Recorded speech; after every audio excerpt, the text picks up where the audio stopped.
તો આ વચ્ચે ભરૂચથી ખૂબ જ મહત્વપૂર્ણ સમાચાર મળી રહ્યા છે। મોટા સમાચાર અત્યારે ભરૂચથી સામે આવી રહ્યા છે કે જ્યાં નગરપાલિકાના વોર્ડ 9માં એઆઈએમઆઈએમની જીત થઈ ગઈ છે। ખૂબ મોટી જાણકારી કહી શકાય। વોર્ડ નંબર 9માં એઆઈએમઆઈએમની આખી પેનલ વિજેતા બની છે।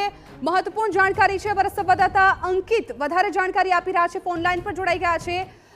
અંકિત, એઆઈએમઆઈએમની આખી પેનલનું જીતવું શું સૂચવે છે? અત્યારે કઈ પાર્ટીને અસર થઈ શકે? જી ચોક્કસ, ગત ટર્મની વાત કરવામાં આવે તો આ વિસ્તારમાંથી એઆઈએમઆઈએમે એક સીટ હાંસલ કરી હતી, જ્યારે 3 સીટો કોંગ્રેસને મળી હતી।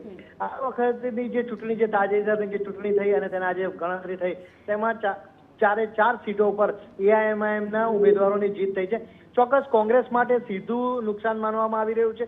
લઘુમતી મતદારોની વધુ સંખ્યા ધરાવતો આ વિસ્તાર છે અને ત્યાં મતદારોએ સીધો એઆઈએમઆઈએમને પોતાનો જનાદેશ આપ્યો છે અને તમામ બેઠક જે આખી પેનલ છે તે એઆઈએમઆઈએમને જીત હાંસલ કરી છે। બિલકુલ અંકિત, આભાર સમગ્ર માહિતી બદલ। તો ભરૂચથી આ સમાચાર કે જ્યાં વોર્ડ નંબર 9માં એઆઈએમઆઈએમનું ખાતું ખુલ્યું છે।